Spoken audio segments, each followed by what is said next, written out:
Olá, amados, paz e bem, eu sou Melquisedeque e estou aqui para os comentários da lição desta semana. Lições bíblicas da editora CPAD Classe de Jovens. Nesse trimestre, o terceiro trimestre de 2024, nós estamos estudando o livro do profeta Daniel. E a lição de hoje é a lição de número 5, com o tema A Revelação de Deus confronta o secularismo. Esta lição está baseada no capítulo 2 de Daniel e nós iremos falar sobre o sonho de Nabucodonosor e a revelação que Deus dá a Daniel. Lembrando que seja você um assinante do EbenFoco.com e tenha slides da revista CPAD 100% baseado na revista com imagem de qualidade pronto para serem usados. Isso mesmo, seja um assinante do EbenFoco.com e tenha slides da revista CPAD 100% baseado na revista, com imagens de qualidade prontos para serem usados. Esses slides também são editáveis, o que é muito legal, muito bom, que a maioria dos slides que nós encontramos aí pela internet, eles não são editáveis e dificulta o trabalho do professor. Mas os slides aqui do EbenFoco.com são editáveis e você pode fazer a mudança que você achar necessária para melhor atender a sua aula. Nós temos experiência na produção de slides e subsídios da revista CPAD desde 2016 e já fizemos mais de 750 slides e você pode baixá-los aqui no EbenFoco.com. Basta você se tornar um assinante do EbenFoco.com. Nós temos uma equipe qualificada que se dedica toda semana para entregar um conteúdo de qualidade para você. E o conteúdo da assinatura contém os slides das lições de adultos, slides das lições de jovens, mais bônus, slides de escatologia, slides de discipulado, sermões em PDF, curso básico de teologia e cursos diversos. Acesse o site ebenfoco.com ou entre em contato conosco pelo WhatsApp 94DDD 984092869 para mais informações. Então é isso aí, vamos para o comentário da nossa lição. O texto principal da lição se encontra em Daniel capítulo 2, verso 19, diz: Então foi revelado o segredo a Daniel numa visão de noite, e Daniel louvou o Deus do céu. Nós conhecemos essa história, que o rei Nabucodonosor teve um sonho, e o sonho era sobre aquela estátua que tinha a cabeça de ouro, que tinha o tórax, e os braços de prata, que tinha o ventre e os quadris de bronze, que tinha as pernas de ferro e misturado com barro, e significava ali os reinos que sequenciariam o reino da Babilônia. Nós iremos estudar isso no decorrer da lição. Mas nós vemos nesse texto aqui que Deus dá a revelação para Daniel de um sonho que o próprio Nabucodonosor havia esquecido. Só Deus para fazer algo tão extraordinário como esse. Não só o de revelar um sonho que quem sonhou esqueceu, mas especialmente o de comandar o destino das nações. O resumo da lição nos diz: o sonho revelado a Daniel mostra o mundo sobrenatural e que o reino de Deus não tem fim. O texto bíblico se encontra em Daniel capítulo 2, verso de 1 a 5, mas é óbvio, eu estava estudando aqui e percebo que para você ter uma compreensão bem legal, leia todo o capítulo 2, não apenas o texto bíblico sugerido da lição. Eu não vou me deter no texto por uma questão de tempo, mas você faça a leitura do capítulo 2 de Daniel. Nossa introdução. Você já teve a experiência de ter um sonho e na manhã seguinte não conseguir se lembrar dele? Sim, a maioria de nós já tivemos essa experiência sim. Geralmente as pessoas, eu por exemplo, não me preocupo com um sonho que eu esqueço. Eu tenho aquela sensação de que eu sonhei, mas eu não lembro. Eu geralmente paro para orar e apresentar a Deus um sonho que eu me lembro dele. Eu sonhei, acordo mesmo de noite ou de manhã e eu estou lembrando do sonho, então eu sempre procuro apresentar ele a Deus em oração para que Deus tenha misericórdia, se for necessário mais revelação, ou apenas para que a gente fique mais tranquilo. Mas o caso de Nabucodonosor, ele nem lembrava, O capítulo 2 do livro de Daniel narra o episódio no qual algo semelhante ocorreu com Nabucodonosor, deixando-o atormentado. O sonho foi algo impactante enquanto ele dormia, mas quando ele acordou, ele esquece e isso deixa ele perturbado. Porém, como veremos, não se tratava de um sonho comum, por isso a perturbação. Deus promoveu essa perturbação. O jovem Daniel foi convocado e, por revelação divina, deu tanto a descrição quanto a interpretação do sonho, mostrando que tudo aquilo era plano de Deus, né? Mostrando que era plano de Deus que ele esquecesse e era os planos de Deus para os governos mundiais. Nós temos aqui o plano de Deus em duas perspectivas, né? Era plano de Deus que Nabucodonosor esquecesse para que Daniel fosse usado para fazer a revelação, interpretação e Deus ser glorificado. E Deus estava mostrando para Nabucodonosor e para todos quais eram os seus planos em relação aos governos mundiais.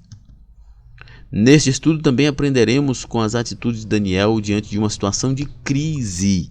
Isso é muito importante. Nós vivemos na famosa, sociedade líquida, onde as pessoas desistem de tudo muito facilmente, onde as coisas não têm valor, nem as pessoas têm tanto valor assim umas para as outras.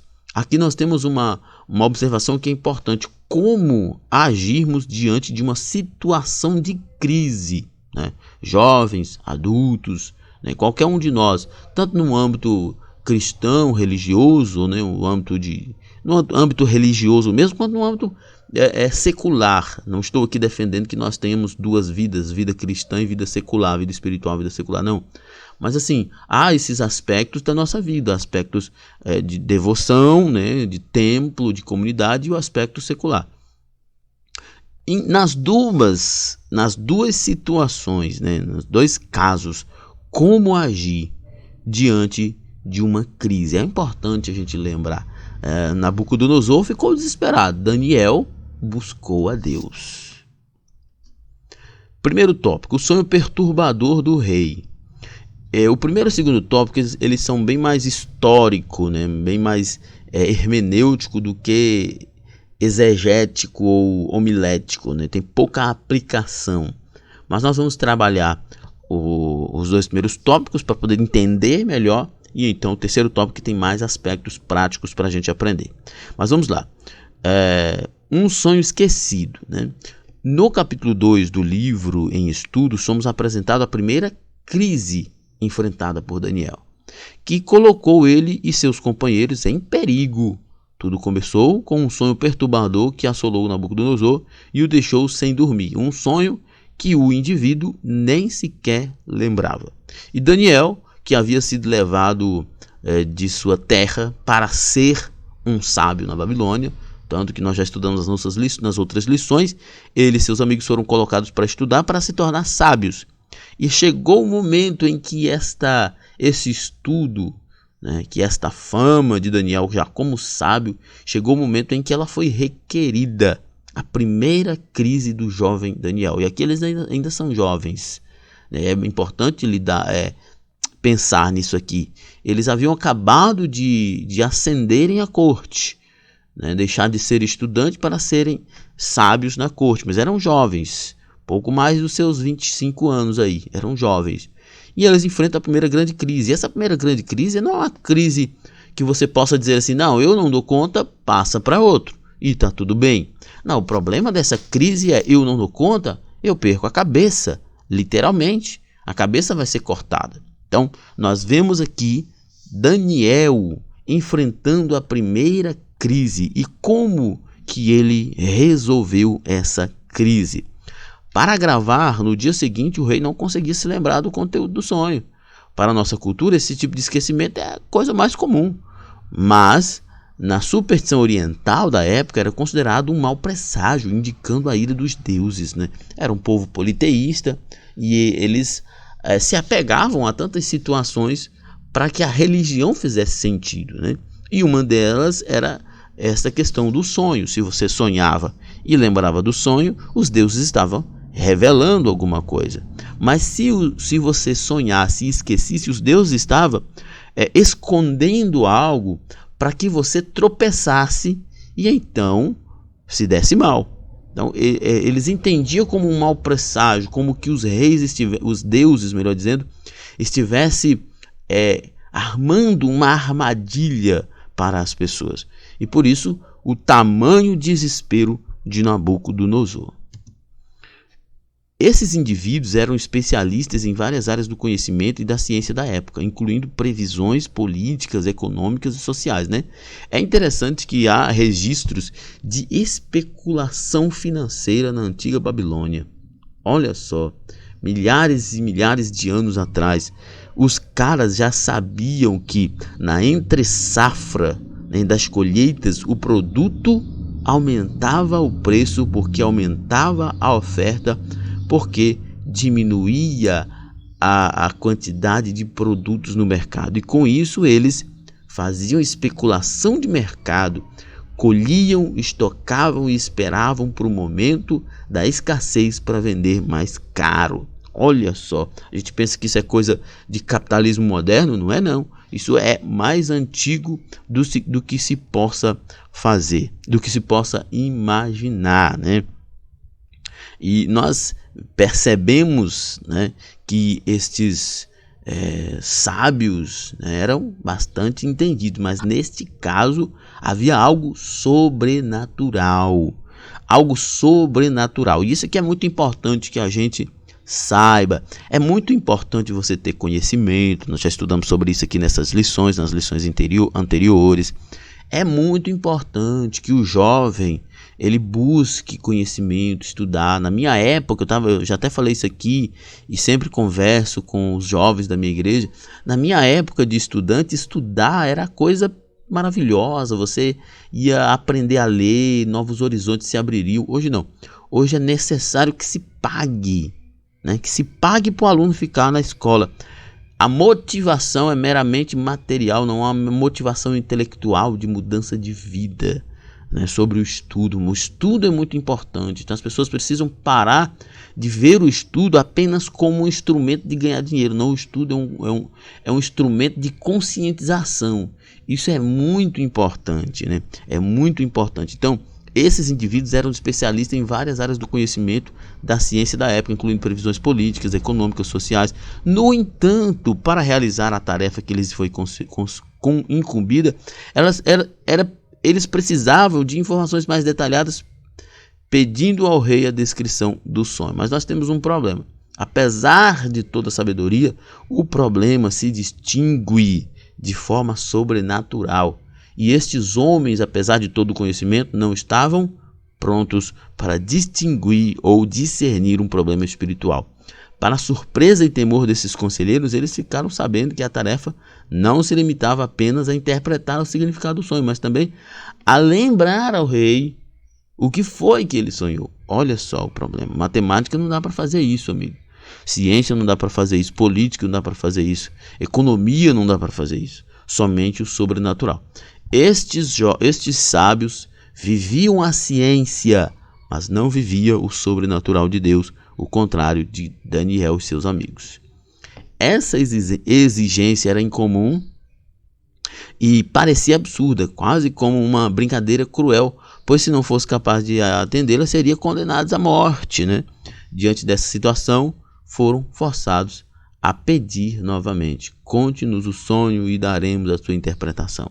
Mas como contar o sonho se o plano de Deus era que o sonho se apagasse da memória de Nabucodonosor, para que ele fosse glorificado através de Daniel, de Ananias, Misael e Azarias? A impotência humana, ao perceber que os peritos estavam tentando ganhar tempo, né, porque eles não tinham ideia do que fazer, Nabucodonosor reafirma sua sentença, ameaçando-os com a pena de morte. Os caldeus, líderes da classe sacerdotal, reconhecem sua própria incapacidade de atender ao pedido, pois se tratava de algo extremamente difícil, se não impossível. E eles, quem sabe, tentando até apaziguar a ira do rei, porque quanto mais eles enrolassem, mais irado o rei ia ficar. E eles então tentam ser honestos e dizer que eles não são capazes de revelar o que o rei havia sonhado, porque isso estava além do alcance deles.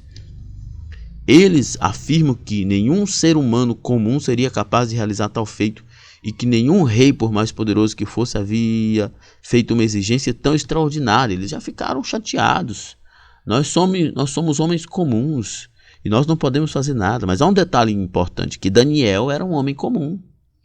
Todos nós somos homens comuns, né? Como diz o pastor Luiz Saião, a Bíblia não é sobre homens e mulheres ideais, é sobre homens e mulheres reais, né? Daniel era um homem real. Ele não é um arquétipo bíblico para o homem ideal. Não, ele era um homem real. Um homem real com limitações, mas também um homem que buscava a Deus. Um homem que se dedicava aos estudos, mas também se dedicava a buscar a Deus. Eles não acreditavam naquele tipo de revelação. Embora fossem peritos em diversas áreas do conhecimento, possuíam uma visão eminentemente naturalista. Eles tinham uma visão eminentemente naturalista porque não acreditavam de fato que aquilo poderia ser revelado. O que eles acreditavam, né? Eles acreditavam meramente no processo. Eles acreditavam, apesar de eles terem, nem como aqui, possuir uma perspectiva religiosa, né? Mesmo pagã, mas tinha. Mas na verdade o que eles esperavam é que as coisas se solucionassem, apesar do envolvimento com a religião, mas as coisas se solucionassem a partir de um processo. E aqui não tem como propor um processo, executar um processo, porque o rei sonhou e esqueceu. Não tem o que fazer, né? Não sei nem se uma terapia, né? Uma hipnose poderia ajudar aqui, fazer ele lembrar. Não faria, porque era o plano de Deus que ele esquecesse.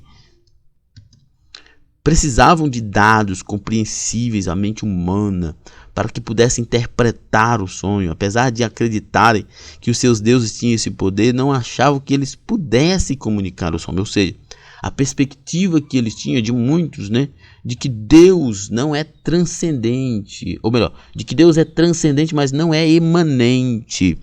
Ou seja, transcendente é o Deus divino, Deus eterno, emanente é o Deus presente. Eles não acreditavam na imanência dos deuses, né, como de fato os deuses não, mas Deus é. Né, Deus é imanente, Ele está presente, Ele cuida de nós. Daniel é chamado. Inflamado de raiva, Nabucodonosor dá ordens para executar todos os sábios do rei. Nesse momento, Daniel e seus companheiros, embora não ocupassem posição de destaque, estão entre aqueles que podem ser condenados à morte. Parece que eles nem estão ali diante do rei, mas como eles faziam parte do grupo dos sábios, eles também iriam morrer. Imagine-se na situação desses jovens, diante de uma crise iminente em que suas vidas estão em perigo. O que passaria por suas mentes, né? O que fazer no momento de crise? O que fazer no momento de crise, né? Imagine-se na situação desses jovens. Olha só como isso aqui é interessante. Os magos, que tinham uma concepção pagã e rasa de divindade, eles desesperam. Eles começam a dizer: ninguém é capaz de revelar isso, meu Senhor. Ninguém é capaz. E outra, nem um rei, por mais poderoso que fosse, exigiu coisa tão absurda de seu súdito como o Senhor está fazendo, né? Eles argumentaram muita coisa, né?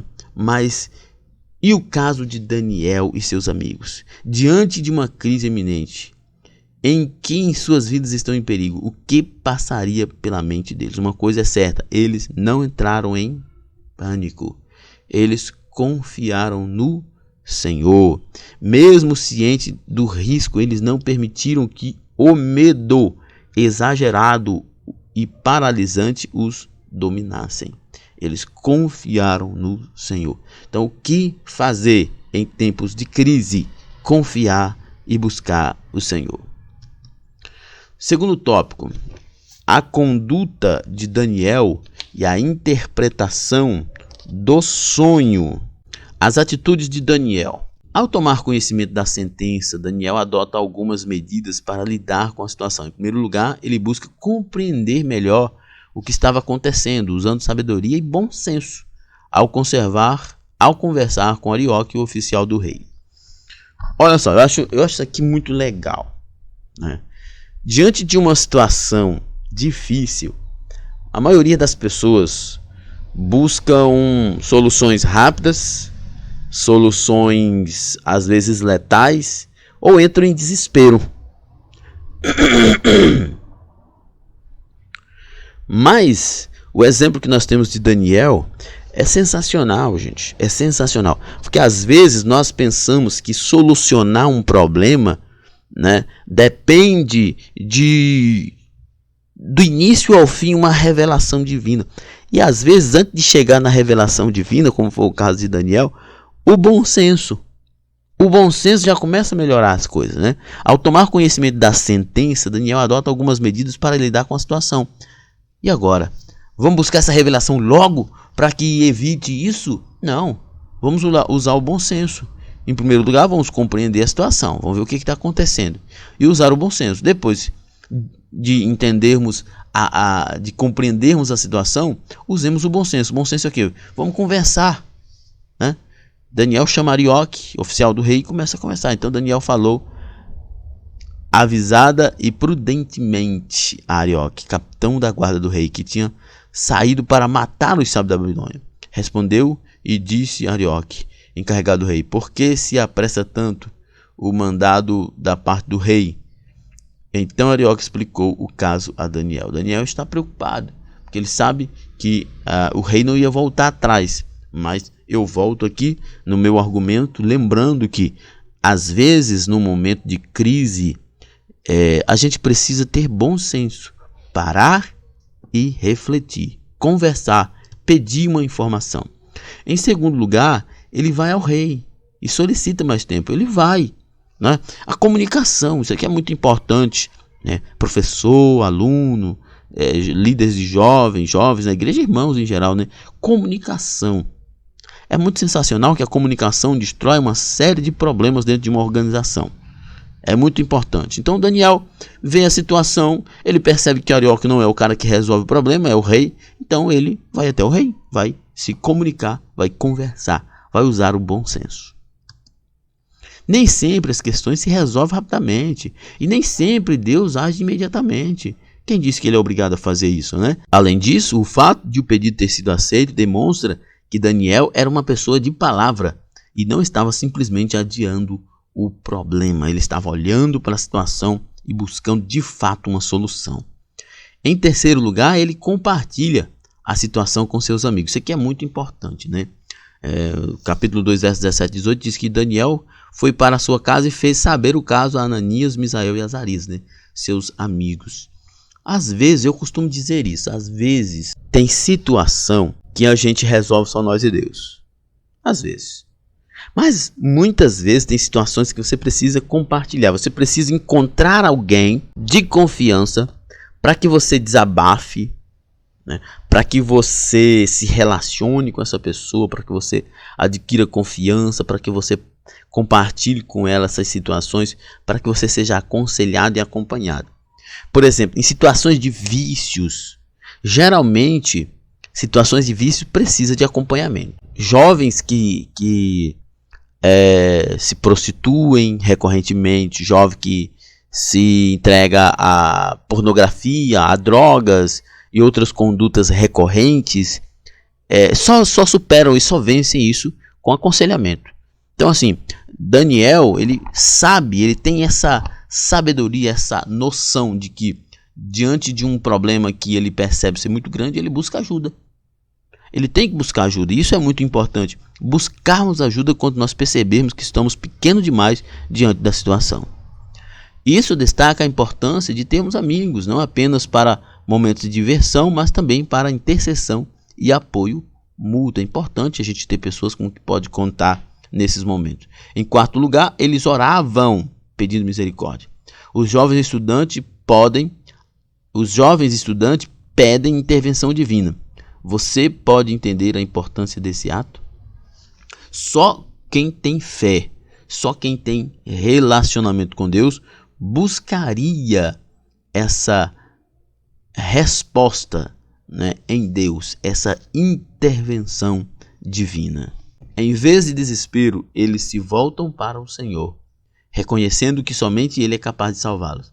A oração do justo pode muito em seus efeitos. Isso aqui é importante, mais uma vez importante, né, que o professor medite, converse com seus alunos, que no momento de desespero, o certo é se voltar para o Senhor. No momento de adversidade, o certo é se voltar para o Senhor. Não se desesperar. Busque ao Senhor. Deus atende a oração. Como resposta à oração dos jovens, Deus revela o mistério a Daniel em uma visão durante a noite. A seguir, testemunhamos as nobres características desse jovem exemplar em sua conduta. Primeiro, ele era uma pessoa grata. Perceba que a primeira atitude de Daniel foi louvar a Deus. Ó Deus de meus pais, eu te louvo, eu te agradeço, né? Eu te agradeço por me revelar tudo isso. Segundo, bondade. Ao comunicar a revelação ao oficial encarregado, Daniel intercede pela vida dos outros, né? Daniel pede que os outros não sejam mortos. Isso é uma lição muito importante para nós, porque quantas pessoas que passam pelos vales da vida e quando eles prosperam, esquecem dos outros, né? Quando eles estão bem, esquecem dos outros. Puro egoísmo e vaidade, nem um pouco de generosidade e bondade. Mas Daniel nos ensina. Daniel poderia pensar assim, isso é um problema dos sábios. Aliás, Daniel poderia pensar, como a maioria dos judeus deveriam pensar, né? Provavelmente pensariam, eles são pagãos, tem mesmo que morrer. Um pagão a menos, melhor ainda. Mas Daniel não. Ele ora e intercede por essas pessoas. Ele pede por essas pessoas como um clássico exemplo de amor, de bondade. Ele demonstra generosidade e não age de forma egoísta ou traiçoeira, mesmo em relação aos incrédulos. Como crentes, não devemos retribuir o mal com o mal. Terceiro, humildade. Diante do rei, Daniel faz questão de enfatizar que há um Deus nos céus que é capaz de revelar todos os segredos. Não era Daniel, era Deus. Olha só, reconhecendo e dando glória a Deus. Ele não se vangloria nem busca se mostrar superior. Pelo contrário, atribui todo o mérito a Deus, a fim de que o rei possa compreender o significado do sonho e, é óbvio, glorificar a Deus. A interpretação e a recompensa. Daniel compartilha a descrição do sonho do rei, que envolvia uma estátua assustadora. A estátua tinha uma cabeça de ouro puro, peito e braços de prata, ventre e quadris de bronze, pernas de ferro e pés feitos de uma mistura de ferro e barro. Subitamente, uma pedra aparece, sem a ajuda de mãos, e atinge os pés da estátua, fazendo com que ela se despedace completamente. A pedra se transforma em uma grande montanha que preenche toda a terra. Cada parte da estátua representa um reino diferente, revelando o plano de Deus na história. Deus é o Deus que tem o controle de toda a história. O reino de Nabucodonosor, representado pela cabeça de ouro, será sucedido por 3 outros reinos mundiais. Por fim, a pedra que destrói a estátua simboliza o reino de Deus, que é eterno e jamais terá fim, Os reinos que viriam, o reino, a cabeça era o reino de Nabucodonosor mesmo, a Babilônia. Depois viria os Medo-Persa, o Império Grego com Alexandre o Grande e também os impérios romanos, Isso é sensacional, que isso se cumpre de forma maravilhosa em toda a história. Após a explicação, o rei reconhece a veracidade da revelação, diz que o Deus dos jovens hebreus é o Deus dos deuses e o Senhor dos reis. Olha só que maravilha, Deus tinha um plano e esse plano se realizou. Fazer com que Nabucodonosor reconhecesse Deus como seu Senhor. Além de presentear Daniel, o pôs como governador de toda a província da Babilônia e chefe de todos os sábios da Babilônia. Os servos de Deus podem alcançar posições de destaque na sociedade pela excelência de seus trabalhos e obediência à vontade do Senhor, né? Eu fiz esse destaque das palavras excelência e vontade. Os servos de Deus, né, eles podem alcançar, né, posições de destaque na sociedade. Primeiro, ninguém alcança, né, honestamente, ninguém alcança destaque sem excelência, fazendo as coisas de qualquer jeito, né? Você conhece alguém assim que faz tudo de qualquer jeito? Não, ninguém consegue excelência assim. E também a bondade de Deus.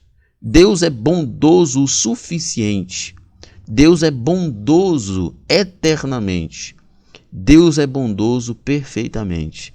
E ele então dá a Daniel essa capacidade, né, de fazer o que ele fez, e então faz com que o rei olhe para Daniel com outros olhos. Nós seremos vistos de forma diferente quando formos excelentes e quando vivermos a vontade de Deus. Terceiro tópico: a revelação de Deus em tempos de secularismo.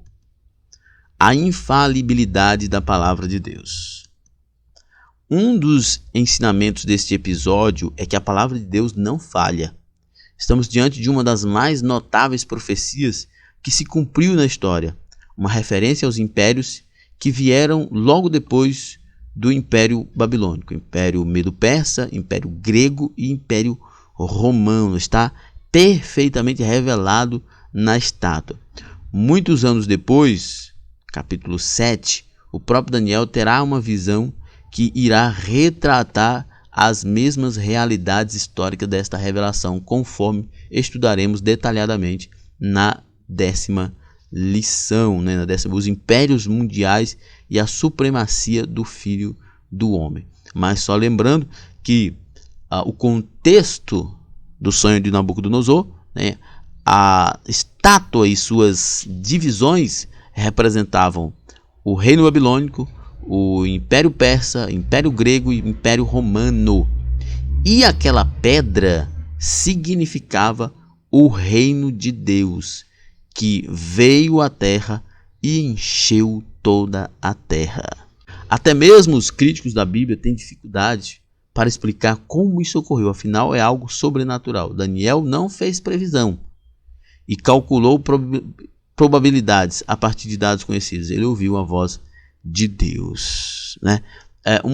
Eu vi um ex-ateu, né, um cara que foi ateu, falando sobre como ele chegou à fé. E um dos pontos que fez ele declinar do ateísmo e ceder à ideia de que o cristianismo é realmente verdade, que a Bíblia é verdade, é que os fatos ocorridos, narrados pela Bíblia, são perfeitamente datáveis.